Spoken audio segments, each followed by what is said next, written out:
been a minute. I don't even know when the last time I was even on the pod.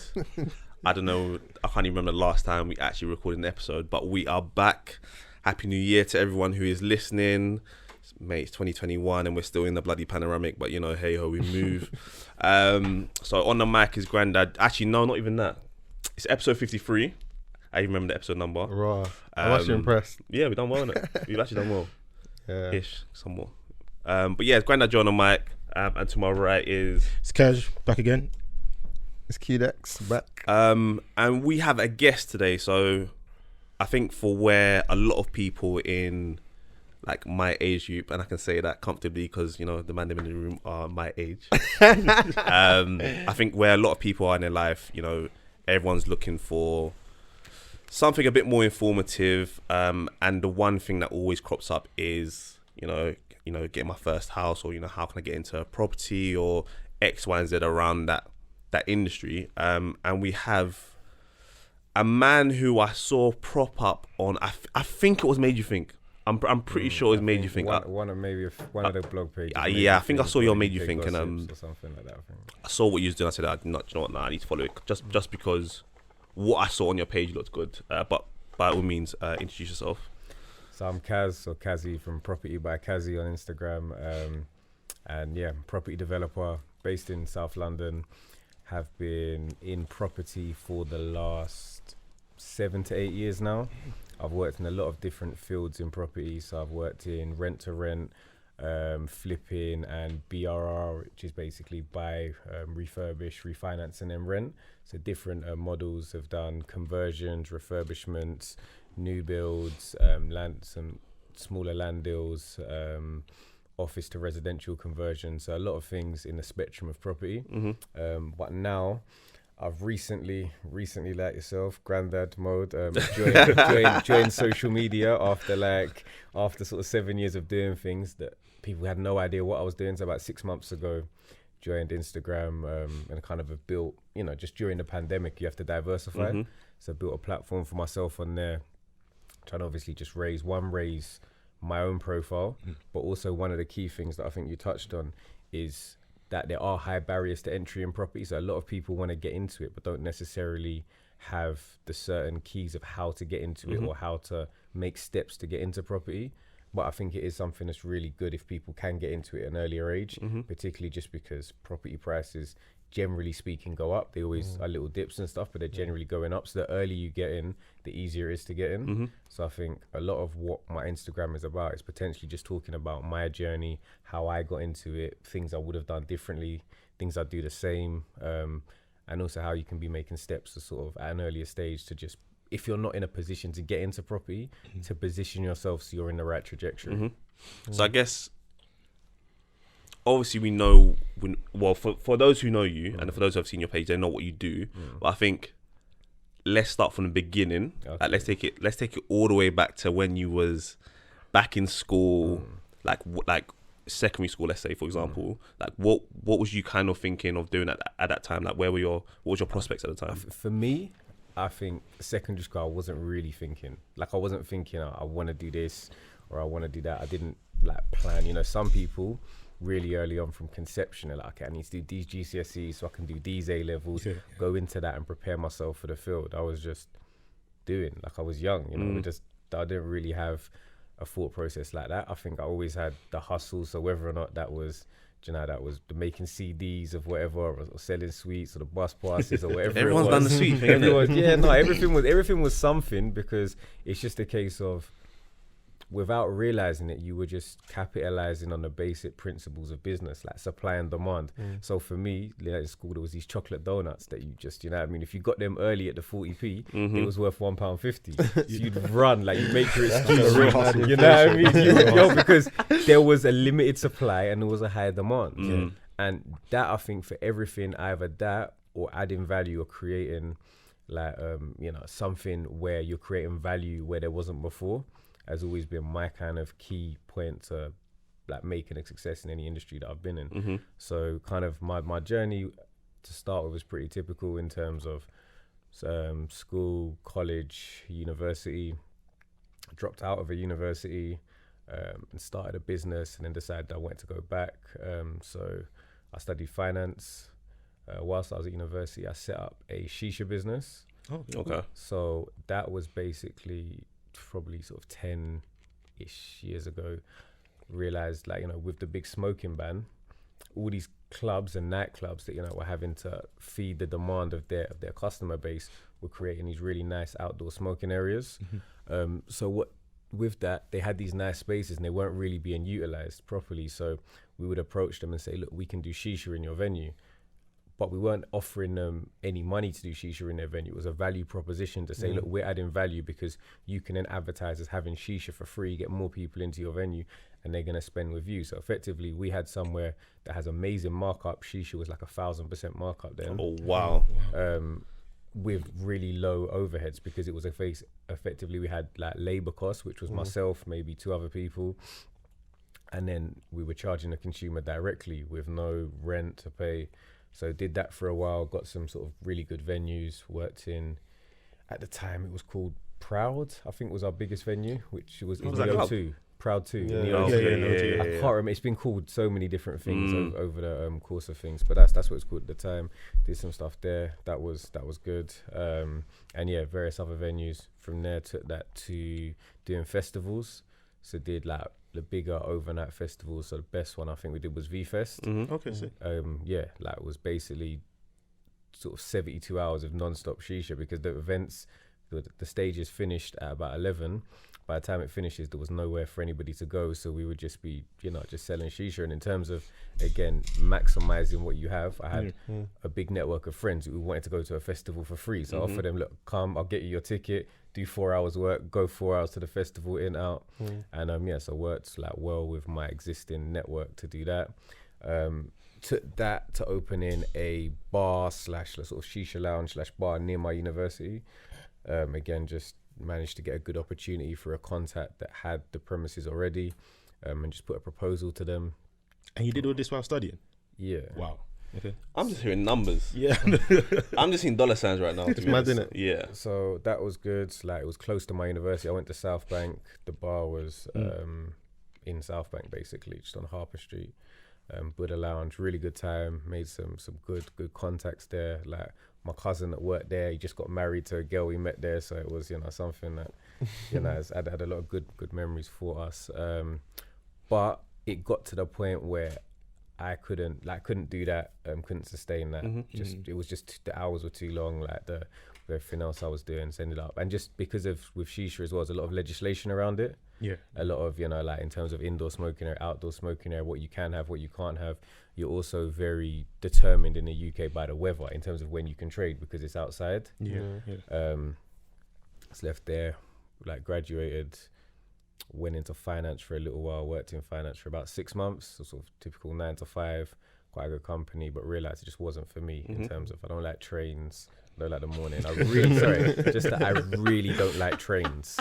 I don't like trades. I don't like people standing this close to me. And I think just naturally, I don't deal with imposed structure that well. Like, it doesn't make me happy. So just kind of knew I wanted to get into property.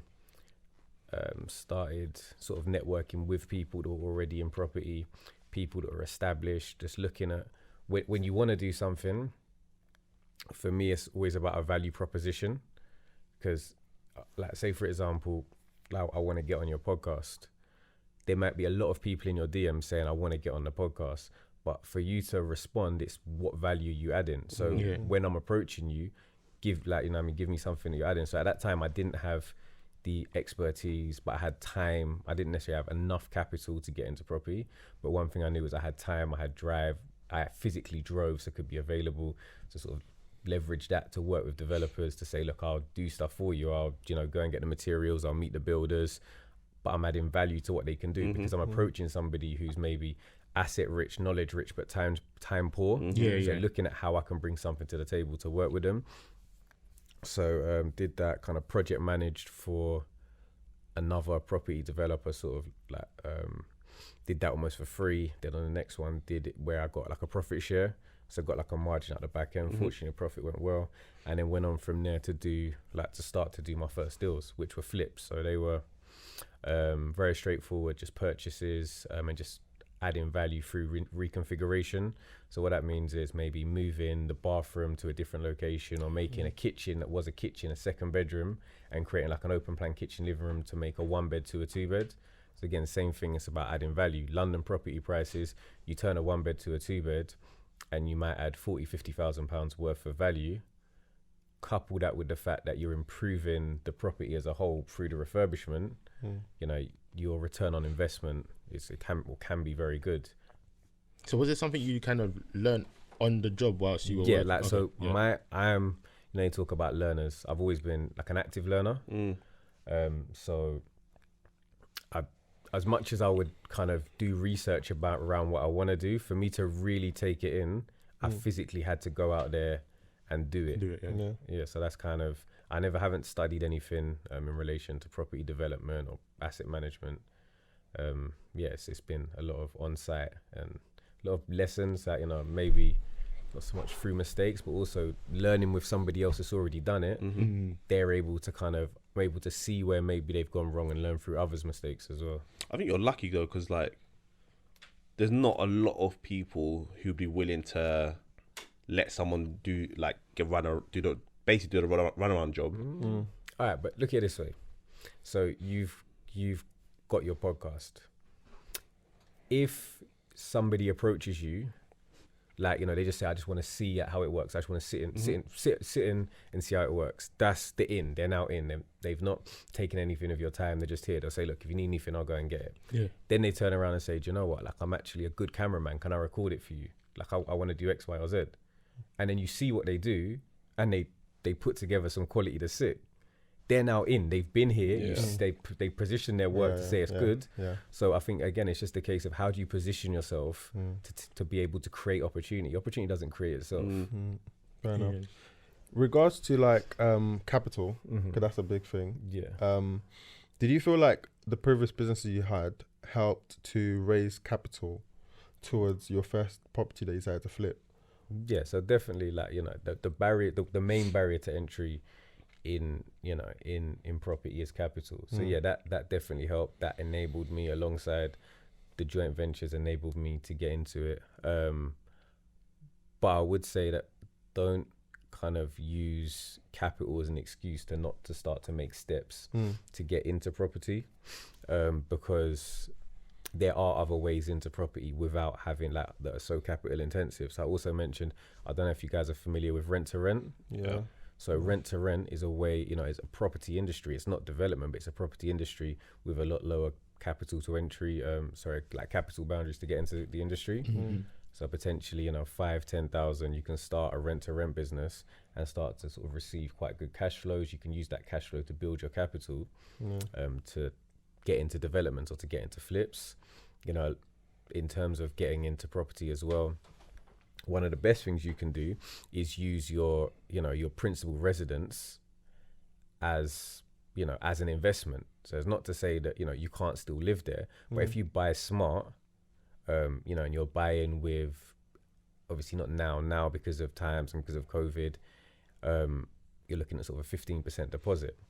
But a year ago, you could get a 5% deposit to buy a property.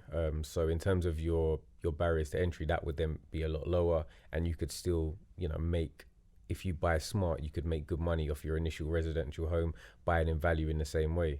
Just got to be conscious that, you know, because you live there, it's a lot easier to find like an emotional attachment where you maybe not adding value through what you spend. It's more of gratification for yourself, which is fine, but you just have to kind of look at what direction you're going in. So like, I've heard the term flips a lot, but some of our listeners may not have, and some people may not understand the nuances of what an actual flip is. So like, can you tell us, maybe not step by step, but just for anyone who doesn't know what it is, what an actual flip is and how that process kind of starts? Okay, so a flip is basically where you buy a property with the intention to sell it within the short term for a profit. Now, in most cases, to add that value to sell it for a profit, you have to invest in the property in some regards. Sometimes you can just get a really good deal. So that's what they call like below market value. So you buy it cheap and you can put it in auction straight away and you can sell it. But generally speaking, it's about adding value. one of the main things they say in property is you make your money when you buy, not when you sell, because there's only a certain amount of value you can add to any given property. So you have to buy at the right price in the first place to make sure that you can add that value. So back to your question in regards to the flips, flip is buying a property, like doing, most of the time it's doing some sort of work to improve the value of the property, and then selling for a premium. So whatever you sell for between your purchase price, your fees, so that would be your stamp duty, your legal fees, auction fees if you buy at auction, then your cost of finance, so if you've had to borrow the money, however much that finance has cost you, and the works you've spent, and then your sales costs, which would be again your legal fees, and also the agency costs if you advertise for an agency. That difference is your profit, and that would effectively be your flip in the most most simplistic terms. For me, I had a business model where, well, not so much a business model, but I had a strategy where I targeted good roads within an area, properties that needed work, but also a lot of the time properties where, as I spoke about, you could turn a 1-bedroom flat into a 2-bedroom flat. At the beginning as well, that wasn't through extensions or loft conversions, that was purely through reconfiguration, so making an open plan kitchen, living room, maybe moving the kitchen or the bathroom into an area of the property that doesn't require natural light, that doesn't have natural light, because kitchen and bathrooms didn't need those, and utilizing the windows to maybe have a 2-bed where it was a 1-bed before, and adding that value. Yeah. Okay. Oh. It's mad because like there's a lot. There's a lot to property, you know what I mean? Like you think you know it all, and then something like property development comes in, and you know your mind is kind of blown with it. Did you feel like you have to like read a lot of books, or how did you like? No, how did you but do I would your recommend research? reading a lot of books. Yeah. But it's just, so for me, like reading was not really my thing. Like I've always been dyslexic, like so I struggled with reading. So that wasn't. It just. I would spend too much time focusing on reading, like actually trying to get better at reading, than I would spend time on taking in the information. Okay. So I didn't, but I think now there's so many resources, whether it be podcasts, whether it be YouTube, whether it be Instagram, you're just engaging with what you like. At the time, it wasn't so much that, and it was actually directly building a network of people within the industry. So a popular term that's like, you know, sort of flying around like is like your dream team. Yeah. So, you know, the people that you work with, your direct people. So whether it's having a great solicitor, having a great architect, builders, broker for your loans, etc., building that team around you, because if you don't have to be amazing or know everything. You just have people in place that do know everything and that you trust to obviously give you the right information at the right time. So I'm fortunate that, you know, my architect I've known for 15 plus years. My solicitor, the same. Like I used to live with my accountant. Like, so my grew up together or went to school together. So one, they're really good at what they do, but two, I can also have faith that they're gonna have best interests at heart when they're giving me advice as well. That is such a blessing. Yeah, nice. And when it comes to like your area or scope, is everything that you do based in London, or have you expanded? Yes, everything I do is in London, almost exclusively in South London. I've done a couple of bits elsewhere in terms of developments, but almost exclusively South London. As much as diversification is good, I think specialization for me is like really important. Like, you know, the adage, if it's not broke, don't fix it. So when I realized the 1 to 2 beds, like, you know, worked, I just kept trying to find those, building more capital, doing them over and again. So like a cookie cutter model that, you know, if it works, I'll just keep doing the same thing, keep making a margin until it doesn't work or until I want to expand. So then my expansion was, okay, after I've realized that works, what else can I do to add value? So it went from making larger flats by doing actually loft conversions, extensions, and adding even more value, to doing conversions. So that's when you buy a single dwelling, so it could be a family home, and you split it into multiple units. Again, the markup on that, because you're creating a lot more value through getting the planning. It's called like a planning gain. You're getting a better return on investment or return on capital employed. So just sort of did that. But again, my focus has always been on areas that I know, because I would know if from Lewisham, I would know where the good schools are, what the catchment area is, what roads are better because of the transport links or because they're quieter and not a cut through and people just like those roads. And especially in London, where the disparity between prices could be, there could be a flat for 350,000 on one road, like 0.1 of a mile on the next road is worth 450 just because that road is in the right catchment area for the right school. People prefer that road in general. So knowing where I'm working, because people offer me deals all the time. Like someone might offer me a deal in North London, in West London, Essex, Harlow, wherever. But for me to be able to quickly know and appraise it to say, is this going to make money? I've then got to go and look into the area, look into the roads, make sure it's right. So if I work in an area that I can focus on, I can really specialize and just know exactly what I'm doing. So long term, I think I would do stuff outside of London, more so from a yield perspective, that you get better yields outside of London for long-term investments when you're just looking at a more of a passive income. But for what I'm doing now, yes, I'm very focused on the London market. What would you say some of the best places to buy a house? I think that's a very speculative question, because the best for what? Like the best for capital appreciation, the best for yields, the best for your own enjoyment of where you want to live, the best value for money. Like it all depends on what you want out of the asset. So I think maybe from a perspective of like a first-time buyer or someone that is putting a foot into the market. But again, that really depends on your requirements. So for example, sometimes people say, okay, I want to get into property and I'm thinking about investing. And my first question to them is, well, what are you looking at? Are you looking for capital appreciation? Are you looking for yield? Everyone's answer is everything, because everybody wants everything, but there's not a lot of the perfect property. So even for somebody who's investing, the area in which has the best yields may not have the best capital appreciation. Or even if it's you buying your first home, the area in which you can get amazing value for money, you may not get your actual much happiness because it's not in the area that you want to live in. It's not close to your family. So you kind of have to weigh up what it is that you want out of that property. I mean, my perspective, I'm buying an investment property.